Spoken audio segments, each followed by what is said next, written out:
नमस्कार दोस्तों, आज की वीडियो में आपका स्वागत है। आपका एक बार फिर से फार्मेसी विद आशीष चैनल पर आप लोगों का बहुत बहुत स्वागत है। ठीक है, तो आज के वीडियो में हम लोग बात करने वाले हैं एक विशेष टॉपिक के बारे में, अगले प्रैक्टिस सेट के बारे में। ठीक है, जो प्रैक्टिस सेट होने वाला है बहुत ही शानदार होने वाला है। ठीक है, आपकी परीक्षा ASI ITBP और तो अभी हो चुका है परीक्षा ASI SSB फार्मासिस्ट, और इसमें जो SGPGI की भर्ती आई हैं और जो ESIC एग्जाम होने वाले हैं, कंडक्ट होने वाले हैं, तो इन सभी के लिए बहुत ही महत्वपूर्ण होने वाली ये क्लास होने वाली है। ठीक है, तो आप लोग जो है बहुत ध्यान से पढ़िएगा। ठीक है, बहुत ध्यान से जो हम क्वेश्चन करवा रहे हैं उनको 2-3 बार 4 बार रिपीट कर लीजिएगा। आशा करते हैं आप ज़रूर करेंगे, और मैं आपको विश्वास दिलाता हूं कि आप जो क्वेश्चन में क्वेश्चन का जो कलेक्शन देखेंगे, ठीक है, वो आपकी परीक्षा की दृष्टि से बहुत ही महत्वपूर्ण होगा। ठीक है, तो परीक्षा की दृष्टि के महत्वपूर्ण को देखते हुए हमने जो क्वेश्चन कलेक्ट किए हैं, प्रैक्टिस सेट से उठाए हैं, जो मतलब मेहनत करके जो हर प्रैक्टिस सेट से देखें कि अच्छे हैं।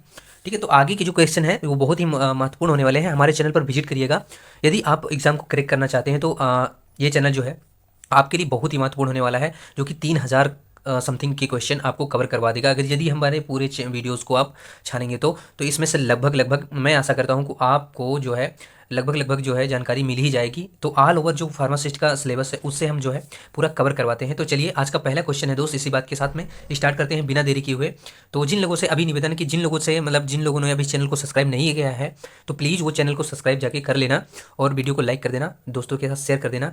तो आज की वीडियो में हम पहला क्वेश्चन लेते हैं। तो इसमें यह है the minerals necessary for the synthesis of DNA and RNA is known as. तो इसमें पूछा गया कि जो मिनरल्स होते हैं necessary for the synthesis of DNA and RNA, यानी कि डाई राइबोन्यूक्लिक एसिड और राइबोन्यूक्लिक एसिड के लिए वो नोन एज जाने जाते हैं किसके नाम से? जिंक के नाम से, कैल्शियम के नाम से, आयरन के होता है या फिर फास्फोरस होता है। तो दोस्त इसका राइट आंसर हो जाएगा क्या? ऑप्शन नंबर हो जाएगा दोस्त इसका डी। क्या हो जाएगा? ऑप्शन नंबर डी, यानी कि फास्फोरस जो होता है वो जाना जाता है। तो option D is the correct answer. चलिए दोस्त अगले क्वेश्चन में चलते हैं। In an increase level of acidic, ठीक है, acid phosphate in blood can be diagnosed as. तो इसमें पूछा गया कि जो इंक्रीज होता है लेवल जो एसिड का फॉस्फेट इन ब्लड में, यानी कि ब्लड में जो इसका लेवल जो है इंक्रीज होता है, ठीक है, एसिड फॉस्फेट का, कैन बी डायग्नोस्ड एज, मतलब कि कैसे हम जान सकते हैं? हेपेटाइटिस के हो जाएगा तब, या फिर प्रोस्टेटिक कैंसर हो जाएगा, या फिर क्या है मायोकार्डियल इन्फेक्शन हो जाएगा, ठीक, इन्फेक्शन, या फिर पैनक्रियाटिस हो जाएगा, तो पैनक्रियाटिस हो जाएगा, या फिर तो इसका राइट आंसर क्या हो जाएगा दोस्त? इसका राइट आंसर हो जाएगा क्या, आप बताइएगा? तो इसका राइट आंसर हो जाएगा दोस्त ऑप्शन बी। क्या? ऑप्शन बी, प्रोस्टेटिक कैंसर हो जाएगा। क्या होगा? Prostatic cancer. किसके बढ़ने पर? एसिटिक फॉस्फेट बढ़ जाएगा का किसमें? ब्लड में। तो इसका राइट आंसर हो जाएगा ऑप्शन बी। चलिए दोस्त अगला क्वेश्चन इसमें दिया गया कि metabolic disorder caused by deficiency of इस एंजाइम क्या है? टायरोसिनेज, ठीक है, टायरोसिनेज इज नोन एज। तो बताइएगा फेनिल केटोनुरिया के नाम से जाना जाता है, ठीक है, या फिर टायरोसिनोसिस के नाम से जाना जाता है, एल्बुमिनिस के द्वारा जाना जाता है, या फिर एल्केप्टोन्यूरिया के द्वारा जाना जाता है। तो इसका राइट आंसर क्या हो जाएगा दोस्त? इसका राइट आंसर हो जाएगा तो ऑप्शन नंबर सी, एल्बुमिनिशिम्स इज द करेक्ट आंसर। क्या? एल्बुमिनिशिम्स इज द करेक्ट आंसर, ठीक है, तो ऑप्शन सी इसका राइट आंसर हो जाएगा। चलिए दोस्तों अगला क्वेश्चन, उससे पहले बता दें कि ITBP का जो ASI फार्मासिस्ट का था, तो उसमें जो भी मतलब शॉर्ट लिस्टेड किए गए हैं बंदे, ठीक है, उनके जीमेल पर जो है मैसेज चला गया होगा, और मैसेज पर भी, टेक्स्ट मैसेज पर भी उन्होंने मैसेज कर दिया है कमांडेंट ने।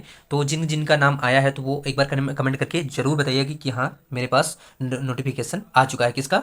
डॉक्यूमेंट वेरिफिकेशन का, ठीक है। डॉक्यूमेंट वेरिफिकेशन के बाद में आपका जो है वो होगा क्या? इसका होगा हाँ स्किल टेस्ट होगा। स्किल टेस्ट में आपका प्रैक्टिकल होगा, और उसे जो डायग्नोसिस करना होगा, मतलब पहचानना होगा आपको इंस्ट्रूमेंट को। इंस्ट्रूमेंट पहचानने के बाद में उसमें जो है उसके मैकेनिज्म ऑफ एक्शन को बताना होगा, ठीक है, उसके कैसे कार्य करता है, यानी कि उसका प्रोसीजर आपको बताना होगा, उसके आपको नंबर मिलेंगे। और लास्ट में क्या होगा? मेडिकल होगा, DME और RME, यानी कि डिटेल मेडिकल एग्जामिनेशन और आर्मी रिव्यू मेडिकल एग्जामिनेशन आपका होगा, ठीक है। तो इन सब के बाद में आपकी ज्वाइनिंग कंप्लीट हो जाएगी। तो जिन लोगों का मैसेज आया है वो लोग जरूर जो है वो हमको कमेंट कर में मेंशन कर देंगे, बता देंगे, ठीक है। तो उनको आगे की जो भी जानकारी है मैं बता दूंगा, ठीक है। तो चलिएगा अगला क्वेश्चन इसमें द प्रोसेस ऑफ वीन्स, ठीक है, Jones protein is urine is diagnostic of the disease, ठीक है, ग्लाइकोसूरिया, या फिर साइटोपेनिया, या फिर मल्टीपल माइलोमा, फिर हॉटकिंग डिजीज। तो इसका राइट आंसर क्या हो जाएगा दोस्त? ऑप्शन नंबर क्या हो जाएगा? ऑप्शन नंबर सी इसका राइट हो जाएगा। तो option multiple myeloma is the correct answer. क्या? Multiple myeloma is the correct answer. तो ऑप्शन सी इसका जो होगा वो राइट हो जाएगा। चलिए दोस्तों अगला क्वेश्चन है an amino acid which is not synthesised, ठीक है, इन द बॉडी इज। तो अमीनो एसिड जो होता है वो जो मतलब नहीं होता है सिंथेसाइज्ड इन द बॉडी, तो वो वैलिन होता है, या फिर ग्लूटामिक एसिड होता है, या फिर सेरिन होता है, या फिर अर्जिनिन होता है। तो दोस्त इसका राइट आंसर क्या हो जाएगा दोस्त, बताइएगा आप, कौन सा जो अमीनो एसिड है जो सिंथेसाइज नहीं होता है किसमें, बॉडी में। तो इसका राइट आंसर हो जाएगा वायलिन। क्या, violin is the correct answer, यानी कि ऑप्शन सी में, ऑप्शन ए में है, किसमें, ऑप्शन ए में violin is the correct answer. चलिए दोस्त, तो आईटीबीपी के जो कमेंट आए हैं उनको जरूर बता देना दोस्त, जो कमेंट नहीं सॉरी जो नोटिफिकेशन आया है वो लोग जो है ज़रूर हमको कमेंट में बता देंगे कि हाँ मेरा आ गया है।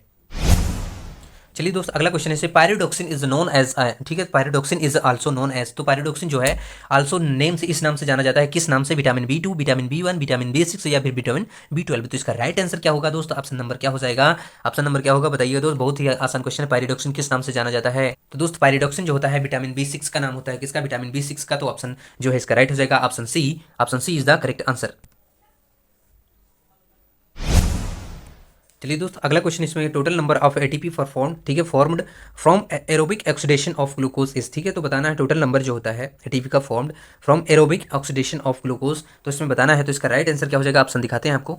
चलिए दोस्त, तो ऑप्शन ए है, ऑप्शन इसमें दिया गया कि डी पायरोनोज और रेमनोज, और डी में दिया गया है कि एल एराबिनोज ग्लेको, ठीक है, ग्लूको यूरोनिक एसिड।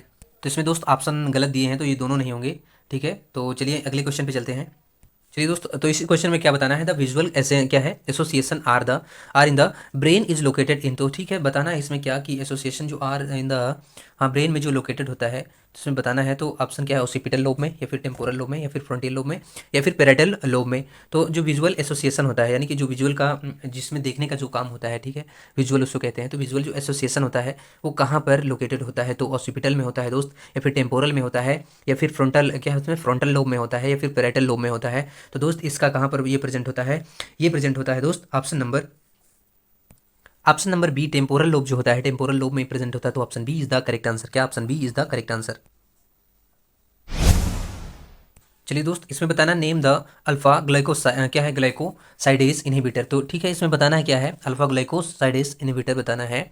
तो इसका नाम क्या होता है, रोजी ग्लिटाजोन, ठीक है, या फिर क्या होता है, एकार्बोस, ठीक है, या फिर रेपाग्लिनिन, क्या है, रेपाग्लिनाइड, या फिर सल्फिन पायरा जो क्या है, सल्फिन पायाजोन्स। तो ठीक है, तो इसका राइट आंसर क्या हो जाएगा दोस्त, ऑप्शन नंबर क्या हो जाएगा, ऑप्शन नंबर बी इसका राइट आंसर हो जाएगा, कि ऑप्शन नंबर बी, यानी कि जो एकार्बोस होता है ये राइट हो जाएगा। तो राइट आंसर इज द इकोरबोस इज द करेक्ट आंसर। चलिए दोस्त, इसमें पॉजिटिव एजेंट पूछा गया है वूपिंग कफ का, ठीक है, पॉजिटिव एजेंट जो होते हैं वूपिंग कफ के, तो ये कौन से हैं, ठीक है, तो इसमें बताना है। तो ऑप्शन ए में दिया गया है कैरिन बैक्टीरियम, ठीक है, कोरनी बैक्टीरियम, या फिर माइकोबैक्टीरियम बैक्टीरिया, या फिर वेरिसेला, ठीक है, वेरिसेला, या फिर बॉडी टेला, ठीक है, बॉडी टेला। तो इसका राइट आंसर क्या हो जाएगा दोस्त, 8 नंबर इसका जो है, हाँ सॉरी, इसका जो है क्या हो जाएगा, बॉडी टेला। तो इसका राइट आंसर क्या हो जाएगा, ऑप्शन नंबर डी, बॉडी टेला, यानी कि ऑप्शन डी जो है वो राइट हो जाएगा, बॉडी टेला पर्टोसिस शायद होता है, बॉडी टेला, हाँ, तो बॉडी टेला जो है पॉजिटिव एजेंट होता है वूपिंग कफ का, किसका, वूपिंग कफ का। तो याद रखना दोस्त, वूपिंग कफ का जो पॉजिटिव एजेंट होता है वो होता है बॉडी टेला। तो option D is the correct answer. चलिए दोस्त, इसी के साथ में अगले क्वेश्चन पे चलते हैं। तो इसमें पूछा गया है द डिजीज, यानी कि एक बीमारी कास्ड बाई, जो कास्ड होती है किसके द्वारा, डिक्री बैसिलस इस, ठीक है, तो वो कौन सी बीमारी है जो डिक्री बैसिलस के द्वारा जो है कॉज्ड होती है। तो गैनोरिया, क्या है, गोनोरिया है, या फिर क्या है, चेंक्रोइड है, या फिर सिफेलिस है, या फिर क्या होगा, लिम्फो ग्रेनुलोमा है। तो इसका राइट आंसर क्या हो जाएगा, इसका राइट आंसर हो जाएगा ऑप्शन बी, यानी कि कैनक्रोइड इज द करेक्ट आंसर। क्या, कैनक्रोइड इज द करेक्ट आंसर।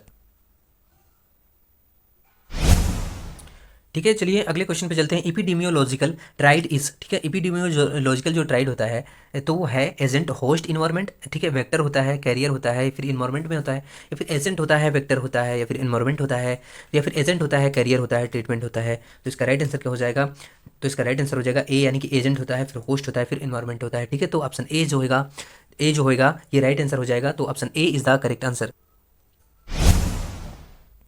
चलिए दोस्त, अगला क्वेश्चन इसमें दिया गया कि द फेज ऑफ, ठीक है, pathogenesis is the natural history of disease starts when, ठीक है, तो इसमें पूछा गया कि जो पैथोजेनेसिस होता है दोस्त, तो नेचुरल हिस्ट्री उसकी डिजीज स्टार्ट होता है व्हेन, कब, जब कब होती है बीमारी स्टार्ट, तो when sign and symptom appear, यानी कि जब उसके साइन एंड सिम्टम यानी आ जाते हैं, ठीक है, उसके मतलब लक्षण दिखने लगते हैं, ये पूछा गया है, ठीक है, या फिर when disease agent enter human body, यानी कि जब डिजीज जो होता है एजेंट, डिजीज एजेंट यानी बीमारी का जो एजेंट होता है वो इंटर कर जाता है किसमें, होस्ट के रूप में ह्यूमन बॉडी में, ठीक है। या फिर when agent host environment interact, यानी कि जो एजेंट होता है होस्ट होता है इन्वायरमेंट के द्वारा इंटरेक्ट होता है, इन्वायरमेंट से इंटरेक्ट हो जाता है। या फिर when disease agent identifies of ठीक है सॉरी आ होस्ट, ठीक है। तो डिजीज जो होती है एजेंट के रूप में आइडेंटिफाई होती है होस्ट के द्वारा, होस्ट के द्वारा। फिर होस्ट कौन होता है, जो मतलब बीमारी को ग्रहण करता है, ठीक है, होस्ट उसे कहते हैं।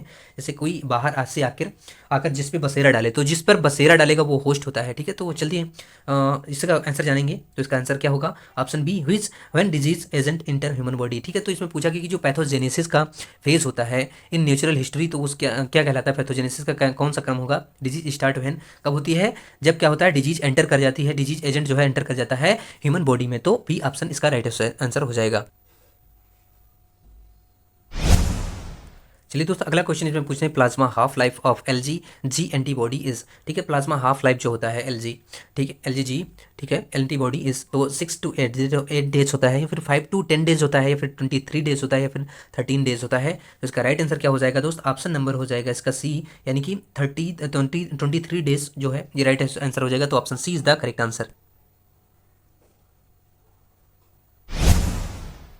चलिए दोस्त अगला क्वेश्चन है, the neurotoxic venom is from, ठीक है। तो जो न्यूरोटॉक्सिक वेनम होता है ये फ्रॉम किससे, सी स्नेक में होता है, यानी कि समुद्र के जो स्नेक सांप होते हैं उसमें होता है, पीट वाइपर में होता है, या फिर रसल वाइपर्स में होता है, ठीक है, या फिर कोबरा में होता है। तो इसका राइट आंसर क्या हो जाएगा, न्यूरोटॉक्सिक जो वेनम होता है ये पाया जाता है किसमें, कोबरा में पाया जाता है, किसमें, कोबरा में, यानी कि कोबरा जो होता है नाग उसमें पाया जाता है। तो option D is the correct answer. क्या, option D is the correct answer, ठीक है। तो न्यूरोटॉक्सिक वेनम जो है वो कोबरा में से लिया जाता है, पाया जाता है, ठीक है। चलिए दोस्त अगला क्वेश्चन इसमें, the process of transferring debit and credit from journal to लेजेंड अकाउंट, ठीक है, ledger account is known as, ठीक है। तो इसमें जर्नल, इसमें पूछा गया कि जो प्रोसेस होता है ट्रांसफर का, ठीक है, डेबिट एंड क्रेडिट वाला, ठीक है, डेबिट क्रेडिट करना, ठीक है, डेबिट निकालना और क्रेडिट जमा करना, from the journal to ledger, यानी कि जर्नल से लेजर अकाउंट में, इज नोन एज, वो क्या कहता है, पोस्टिंग कहलाता है, ट्रांसफेरिंग कहलाता है, या फिर टोटलिंग कहलाता है, या फिर बैलेंसिंग कहलाता है। तो इसका राइट आंसर हो जाएगा दोस्त, वो हो जाएगा पोस्टिंग। क्या, posting is the correct answer, यानी कि option A is the right answer. चलिए दोस्त आज की क्लास का लास्ट क्वेश्चन है, ठीक है। इसमें पूछा गया methanol poisoning is treated with, तो जो मेथनॉल पॉइजनिंग होती है ये ट्रीट की जाती है किसके, इथेनॉल के द्वारा, या फिर डाइजीपाम के द्वारा, या फिर मेथाडोन के द्वारा, एन एसिटिल सिस्टीन के द्वारा। तो इसका राइट आंसर हो जाएगा दोस्त ऑप्शन नंबर ए, यानी कि इथेनॉल के द्वारा, ठीक है, किसके द्वारा, इथेनॉल के द्वारा। तो ऑप्शन इसका ए जो है वो राइट हो जाएगा। क्या, ऑप्शन ए इसका राइट हो जाएगा। तो चलिए दोस्त इसी के साथ में आज की क्लास जो समाप्त होती है, मिलेंगे अगली क्लास में, तब तक के लिए जय हिंद जय भारत।